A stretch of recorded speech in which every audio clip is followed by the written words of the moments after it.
Aldo Avdyla, i cili u arrestua një muaj më parë, ju komunikua këtë të premte mbyllja e hetimeve për dosjen revanshi dhe pritet që materialet t'i dërgohen gjykatës së posaçme për gjykim.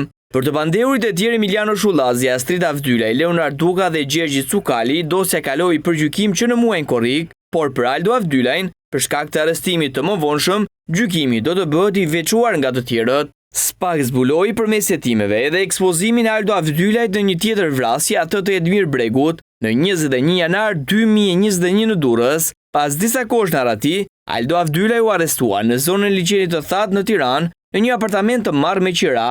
Gjithashtu mbi Aldo Avdylajn rëndon edhe akuza e sigurimit të kushteve për të kryer vrasjen ndaj Durim Bamit. Avdylaj përfshi edhe një grup prej më shumë se 16 personash, të cilët sigurojnë mjetet dhe planifikojnë eliminimin fizik të Bamit, vrasje e cila dështoi